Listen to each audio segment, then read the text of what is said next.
कहानी की शुरुआत में हम एक यंग कपल मैट और नादिया को देखते हैं जो अपने नए घर में रहने के लिए आए थे। ये घर एक सुनसान इलाके में होता है जिसके आसपास न कोई दूसरा घर और न ही आबादी होती है। शहर के शोर शराबे से तंग होकर मैट और नादिया को भी एक ऐसा ही शांत घर चाहिए था और यह खूबसूरत घर मैट को काफी कम कीमत में मिल गया था। ये दोनों जब घर के अंदर आते हैं तो घर काफी बुरी हालत में था, जैसे ये घर कई सालों से खाली पड़ा हुआ हो। इसलिए ये दोनों घर की साफ सफाई करने लग जाते हैं और जो भी फालतू सामान होता है मैट खिड़की से बाहर फेंकने लगता है। किचन को साफ करते समय नादिया को एक मरा हुआ बर्ड दिखाई देता है जिसे दफनाने के लिए वो बाहर ले जाती है, लेकिन तभी ऊपर खिड़की से मैट नादिया को आवाज देता है जिससे नादिया का ध्यान ऊपर मैट की तरफ चला जाता है और जब वो वापस उस बर्ड की तरफ देखती है तो वो बर्ड गायब हो चुका था। ये देखकर नादिया को कुछ अजीब लगता है और सोचती है कि अचानक वो परिंदा कहाँ गायब हो गया। दूसरी तरफ मैट को भी दीवार में एक अजीब सी चीज दिखाई देती है जिसे देखने के लिए वो वॉलपेपर को फाड़कर हटा देता है और वहाँ मैट को एक बड़ा दरवाजा दिखाई देता है जिसे खोलने के लिए चाबी की जरूरत थी। अब मैट उस दरवाजे की चाबी ढूंढने लगता है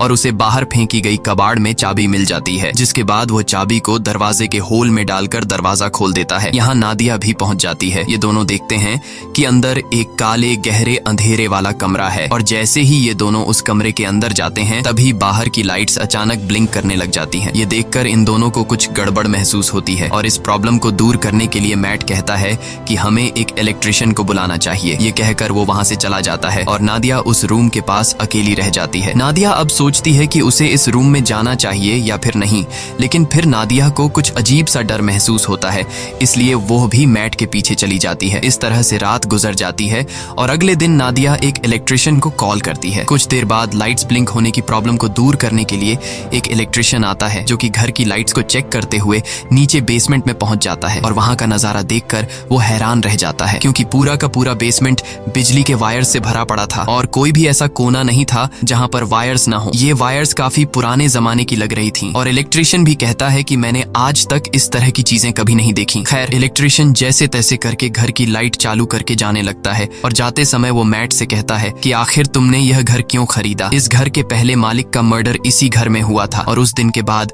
कोई इस घर में रहने को तैयार नहीं हुआ। यह सुनकर मैट बहुत ज्यादा घबरा जाता है और इस घर के बारे में रिसर्च करने लगता है। रिसर्च के दौरान इंटरनेट पर मैट को एक पुराने न्यूज आर्टिकल में थॉमसन फैमिली का पता चलता है जो कि एक कपल था और आर्टिकल में लिखा हुआ था कि इस घर में रहने वाले कपल को अपने ही बेटे ने मार दिया था जिसका नाम जॉन था। इन्वेस्टिगेशन के दौरान जॉन पुलिस को बताता है कि मुझसे यह मर्डर इस घर ने करवाए हैं। यह देखकर मैट को यह एक झूठी कहानी लगती है और कई घंटों तक रिसर्च करने के बाद वो थक जाता है। फिर अपनी पत्नी से छिपकर उसी अंधेरे वाले कमरे में बैठकर शराब पीने लग जाता है। बोतल में शराब पहले से ही 2 घूंट बची हुई थी जिसे पीकर वो बोतल खाली कर देता है और मन ही मन सोचता है कि काश पीने के लिए एक और बोतल मिल जाती। तभी अचानक लाइट्स ब्लिंक होने लगते हैं और कुछ देर के लिए लाइट चली जाती है और जब फिर से लाइट आती है तो उसके सामने एक शराब की बोतल पड़ी होती है। ये देखकर उसकी आंखें खुली की खुली रह जाती हैं और जब वह उस बोतल को हाथ लगाकर चेक करता है तो उसे पता चलता है कि यह एक असली बोतल है, यानी कि यह रूम किसी भी इच्छा को पूरी कर सकता है। अगली सुबह नादिया नींद से जागती है। वो देखती है कि मैट यहाँ पर नहीं है, इसलिए वो मैट को ढूंढने उस रूम में जाती है। वहाँ जाकर वो देखती है कि पूरा रूम कीमती पेंटिंग्स और नई चीजों से भरा हुआ है और मैट बहुत ही ज्यादा खुश है। मैट नादिया को बताता है कि इस रूम में किसी भी विश को पूरा करने की ताकत है। वो नादिया से कहता है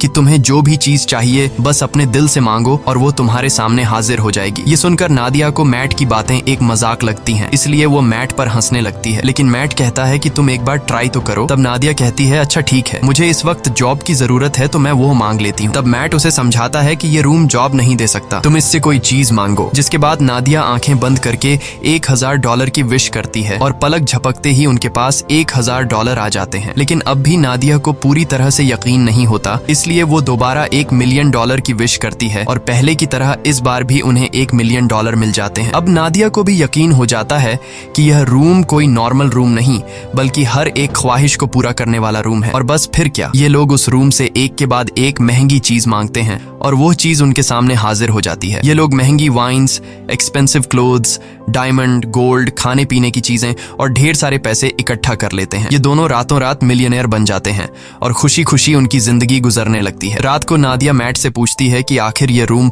उनकी इतनी सारी विशेस कैसे पूरी कर रहा है, लेकिन मैट कहता है कि हमें इस बारे में बिल्कुल भी नहीं सोचना चाहिए, हमें बस एंजॉय करना है। इस तरह से ये दोनों अगले कई दिनों तक अपनी जिंदगी बिलियनर्स की तरह गुजारते हैं। हर बार जब भी उनकी कोई विश होती तो लाइट्स टिमटिमा आती और उनकी सारी ख्वाहिशें बेसमेंट में बने उस रूम में तुरंत पूरी हो जाती। ये दोनों डांस करते हैं, पार्टीज करते हैं और खूब मजे लेते हैं। लेकिन उनकी यह चमक दमक वाली जिंदगी अब कुछ ही दिनों की मेहमान थी और अब उनके बुरे दिन शुरू होने वाले थे। वैसे तो यह रूम हर एक चीज दे सकता था, पर एक चीज जो इन दोनों की जिंदगी की सबसे बड़ी ख्वाहिश थी और वो चीज उन्हें रूम दे भी सकता था। लेकिन ये दोनों रूम से उस चीज को मांगने के लिए तैयार नहीं थे और वो चीज कुछ और नहीं बल्कि एक बच्चा था। एक दिन मैट नादिया को बच्चे का एक झूला गिफ्ट करता है, जो कि इस बात का इशारा था कि हमें बच्चे के लिए ट्राई करना चाहिए। मैट नादिया को समझाता है कि हमें एक बार फिर से कोशिश करनी चाहिए, लेकिन नादिया इसके लिए तैयार नहीं होती क्योंकि पहले भी उसके 2 मिसकैरेजेस हो चुके थे। अब नादिया परेशान हो जाती है। काफी देर तक सोचने के बाद वो इस रूम में जाकर एक बच्चे की विश करती है और बच्चा उसे मिल भी जाता है। जब मैट आकर नादिया को बच्चे के साथ देखता है तो वो बहुत गुस्सा हो जाता है और नादिया को डांटने लगता है कि तुम्हें बिना परमिशन के बच्चे को नहीं लेना चाहिए था। इस बात पर इन दोनों के बीच काफी देर तक बहस होती है। नादिया कहती है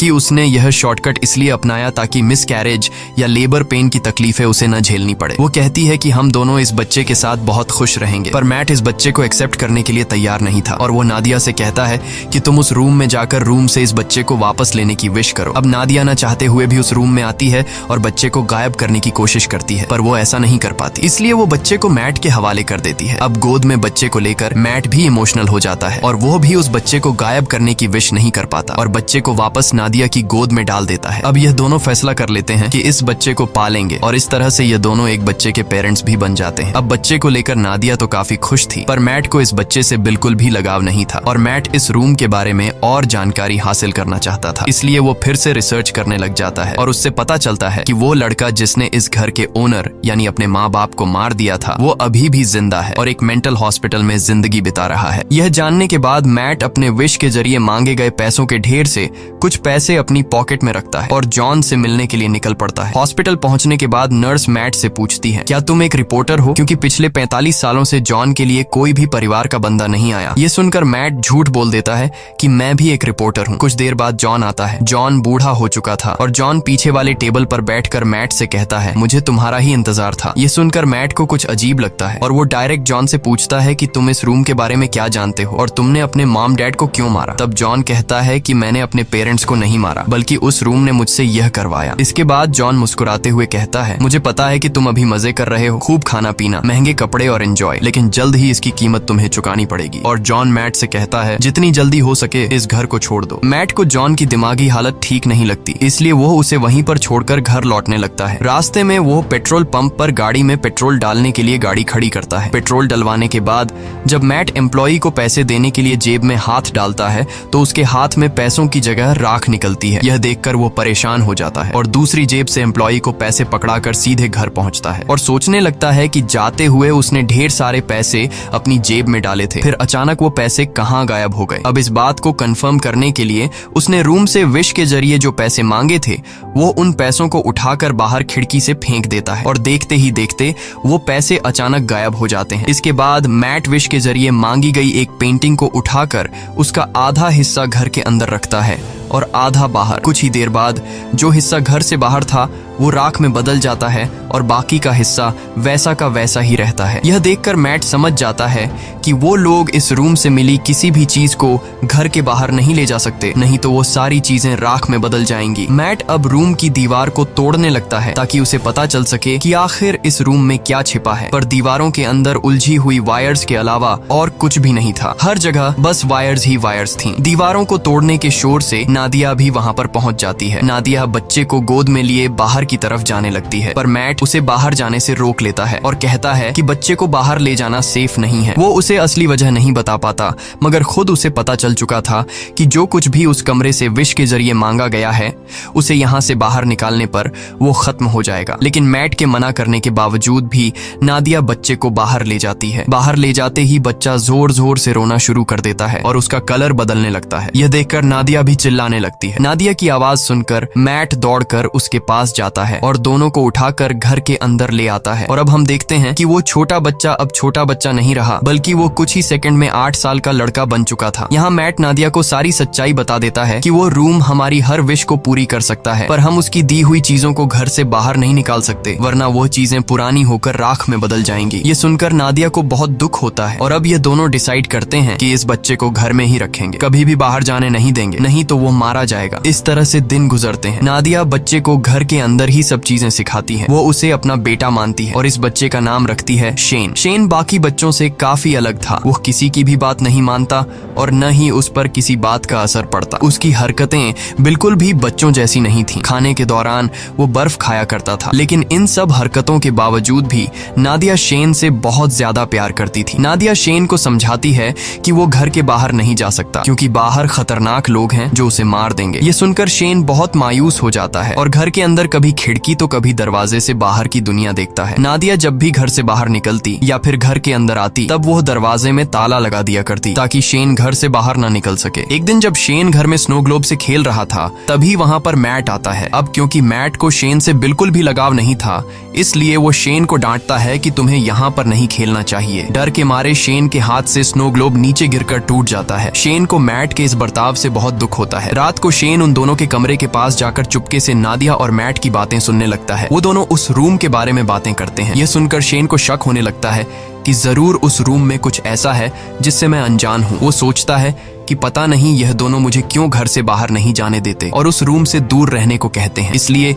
शेन टॉर्च उठाकर घर की जांच पड़ताल करने लगता है और आगे बढ़ते हुए वो सीधा बेसमेंट तक पहुंच जाता है, जहां ढेर सारी उलझी हुई वायर्स थीं। उन सब से गुजरते हुए आखिरकार वो उस रूम तक पहुंच जाता है और यहाँ उसे सारा राज पता चल जाता है। रात भर पूरे घर में लाइट्स ब्लिंक होती रहती हैं, पर मैट और नादिया नींद में होने की वजह से कुछ नोटिस नहीं कर पाते। अगली सुबह जब मैट की आंख खुलती है तो उसे अपने बगल में एक नया स्नो ग्लोब पड़ा हुआ दिखता है और इसके साथ ही टूटा हुआ ग्लोब कुछ दूरी पर उसे दिखाई देता है। ये देखकर वो परेशान हो जाता है कि आखिर ये नया ग्लोब किसने बनाया। मैट सीधा नादिया के पास जाता है और उसे जगाकर पूछता है कि क्या तुमने इस ग्लोब को उस रूम से विश करके मांगा, जिस पर नादिया कहती है नहीं, मैंने इस ग्लोब की विश नहीं की। तभी उसी वक्त लाइट्स को ब्लिंक होता देखकर वो समझ जाता है कि ये सारा काम शेन का है। ये दोनों तेजी से उस रूम की तरफ भागते हैं और वहां जाकर ये दोनों हैरान रह जाते हैं। अब क्योंकि शेन को घर से बाहर जाने नहीं दिया जाता था, इसलिए वो दिल में बाहर जाने की इच्छा रखते हुए उस रूम से खुद के लिए एक बहुत बड़ा आउटडोर एरिया मांग लेता है, जहां एक खुला आसमान और बड़ा जंगल था और शेन मजे से वहां खेल रहा था। नादिया अपने बेटे की बनाई हुई दुनिया को देखकर खुश होती है और उसके साथ खेलने लगती है, लेकिन मैट शेन के इस काम से बिल्कुल भी खुश नहीं था, क्योंकि उसे डर था कि कहीं वह उस रूम से बंदूक या फिर कुछ गलत चीज न मांग ले जिससे उनकी जान खतरे में पड़ जाए। इसलिए वो शेन को हाथ से पकड़कर वापस घर के अंदर ले आता है। अब मैट उस रूम की चाबी अपने पास संभाल कर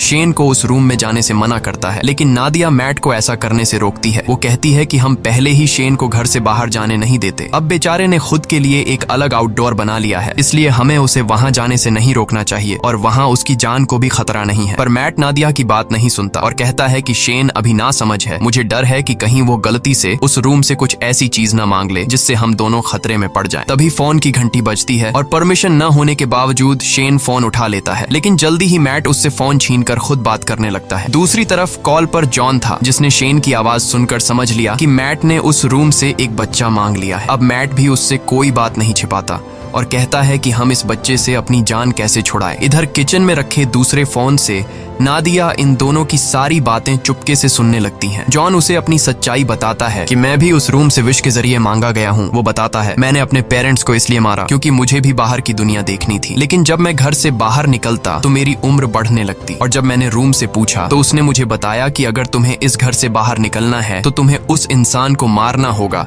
जिसने विश करके तुम्हें मांगा है। इसीलिए मैंने विश करने वाली औरत को मार दिया और उसके साथ उसके हस्बैंड को भी मार दिया। यही वजह है कि आज मैं जेल में हूँ। वो मैट को बताता है कि मेरी और शेन की कहानी एक ही है। अगर तुम्हें शेन को बचाना है और उसे बाहर की दुनिया दिखानी है तो तुम्हें उस इंसान को मारना होगा जिसने शेन को विश करके मांगा था। अब अगर शेन को विश करके तुमने मांगा है तो तुम्हें अपनी कुर्बानी देनी होगी, और अगर तुम्हारी वाइफ ने शेन को मांगा है तो फिर तुम्हें उसे मारना होगा। और ये सारी बातें दूसरी तरफ कॉल पर नादिया भी सुन रही थी। नादिया ये सारी बातें सुनकर बहुत ज्यादा दुखी हो जाती है और वो गाड़ी निकालकर घर छोड़कर चली जाती है, जिससे मैट को उसकी फिक्र होने लगती है। नादिया शेन को जिंदगी देने के लिए खुद को मारने का सोचती है, पर वो ऐसा नहीं कर पाती। इधर मैट टेबल पर बैठकर शेन के साथ डिनर करने लग जाता है। तब शेन मैट से पूछता है कि मेरी मॉम कहाँ गई, और उससे और भी कई सारे सवाल पूछता है, जिससे झुंझलाकर वो शेन को बता देता है कि वो उनका असली बेटा नहीं है और न ही उसकी कोई पेरेंट्स है। इतना ही नहीं, वो गुस्से में आकर शेन को रूम से बाहर निकाल देता है। डर के मारे शेन रोते हुए ऊपर अपने रूम में चला जाता है। कुछ ही देर में मैट को अपनी गलती का एहसास होता है। वो शेन के रूम में जाकर उससे माफी मांगने लगता है और सारी रात वो दोनों साथ में सोते हैं। जब नादिया वापस घर लौटती है तो इन दोनों को एक साथ सोते देखकर उसे बहुत अच्छा लगता है। कुछ देर बाद मैट की आंख खुल जाती है और वो देखता है कि नादिया घर वापस आ चुकी है। मैट नादिया से कहता है कि मैं तुम्हारे लिए बहुत ज्यादा परेशान हो रहा था, और कहता है मुझे माफ कर दो क्योंकि मैं शेन पर चिल्लाया और तुमसे भी झगड़ा किया। बातचीत के दौरान ये दोनों एक दूसरे के करीब आने लगते हैं और जब ये दोनों रूम में इंटीमेट हो रहे थे तब शेन चुपकर दरवाजे से उन्हें देखने लगता है। वो अपने दिल में नादिया के लिए अट्रैक्शन महसूस करता है। अब उसे भी ये सारी चीजें करनी थी, इसलिए अब वो इन दोनों के सोने का इंतजार करता है। जब ये दोनों गहरी नींद में चले जाते हैं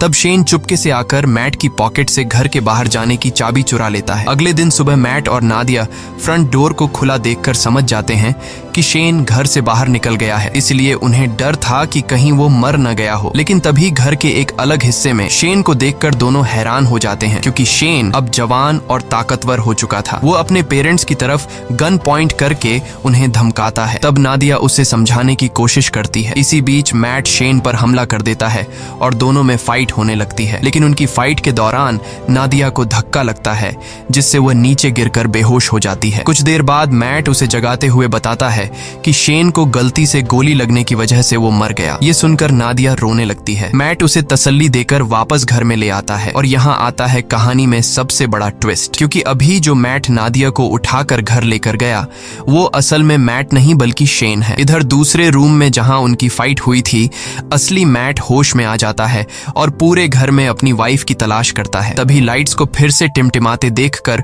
वो उस रूम की तरफ जाता है, पर वहां भी उसकी वाइफ नादिया मौजूद नहीं थी। इधर नादिया को बिल्कुल भी खबर नहीं थी कि इसके साथ बैठा हुआ आदमी मैट नहीं बल्कि शेन है। लेकिन नादिया को भी मैट में कुछ बदलाव नजर आता है और जल्द ही उसकी बर्फ खाने की आदत से नादिया को पता चल जाता है कि ये मैट नहीं बल्कि शेन है, जिसने रूम से विश करके अपने आप को मैट का रूप दे दिया है। दूसरी तरफ असली मैट समझ जाता है कि वो अकेला इस घर में फंसा है। शेन ने उसकी वाइफ को इस घर से किसी दूसरे घर में विश के जरिए शिफ्ट कर लिया है। अब वो इस घर से बाहर निकलने के लिए पूरी ताकत लगाकर दीवार को तोड़ने लगता है और आखिर सारे वायर्स को पार करके वह उस रूम तक पहुंच जाता है, जो कि अब एक जंगल था जहां ढेर सारे ऊंचे ऊंचे पेड़ थे। वहां जाकर मैट को पता चलता है कि शेन ने रूम का यूज करके इस जगह को काफी बड़ा कर लिया था और वहां शेन ने उन्हीं की तरह एक डुप्लीकेट घर भी बना लिया था। वो यह भी समझ चुका था कि शेन ने उसका रूप नादिया को किडनैप करके इस डुप्लीकेट घर में रखने और अकेले में उसके साथ फिजिकल होने के लिए किया था। ये ख्याल आते ही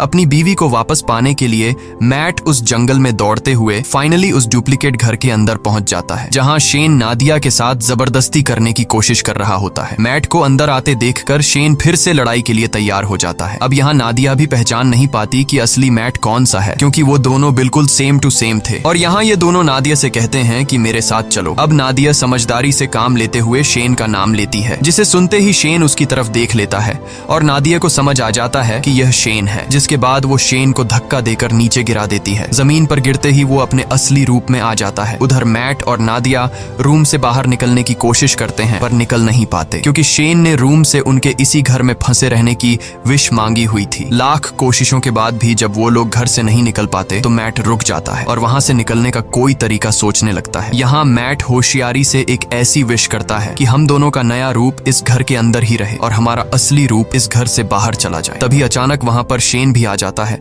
और मैट को चाकू घोंपकर मार डालता है। इसके बाद वो नादिया को समझाने लगता है कि तुम मैट को भूल जाओ और मेरे साथ रहो। लेकिन इन्हीं बातों के दौरान उसे एहसास होता है कि यह दरअसल मैट और नादिया के क्लोन है, जबकि असली मैट और नादिया दौड़कर रूम के बाहर जंगल की तरफ भागते हैं। यह देखकर शेन बहुत गुस्सा हो जाता है और तेजी से उनके पीछे दौड़ने लगता है। यहाँ यह दोनों असली घर में पहुंच जाते हैं। जब शेन भी असली घर में पहुंचता है तो वो दौड़कर मैट पर अटैक कर देता है, लेकिन यहाँ मैट समझदारी से काम लेते हुए शेन को कसकर पकड़कर अपने साथ घर से बाहर निकाल लेता है। शेन अपनी जान को खतरे में देखकर वापस दरवाजे की तरफ भागता है, पर अंदर घुसने से पहले ही नादिया दरवाजा बंद कर लेती है। अब यहाँ शेन नादिया को बहकाने की कोशिश करता है। वो कहता है, प्लीज मॉम, मेरे लिए दरवाजा खोल दो। लेकिन नादिया अब समझ चुकी थी, इसलिए वो रोते हुए शेन को बूढ़ा होते देखती है। धीरे धीरे उसकी बॉडी गलने लगती है और आखिर में वो राख में बदल जाता है। नादिया उसके पास आती है और उसकी बॉडी से बनी हुई राख को हाथ में उठाकर रोने लगती है, क्योंकि नादिया ने उसे अपना बेटा माना था। इसके बाद मैट नादिया के पास आता है और दोनों एक दूसरे को गले लगा लेते हैं। अब सीन शिफ्ट होता है और हमें कुछ महीने बाद का सीन दिखाया जाता है, जहां मैट और नादिया एक छोटे से घर में सेटल्ड हो जाते हैं और सुकून से रहने लगते हैं। पर थोड़े ही दिनों बाद नादिया डरते हुए अपना प्रेगनेंसी टेस्ट करती है और रिपोर्ट पॉजिटिव आती है, यानी अब इन दोनों का खुद का एक बेबी आने वाला है। इसी के साथ ये कहानी खत्म हो जाती है। अगर आपको ये वीडियो अच्छी लगी हो तो हमारे चैनल को सब्सक्राइब और वीडियो को लाइक जरूर कीजिएगा।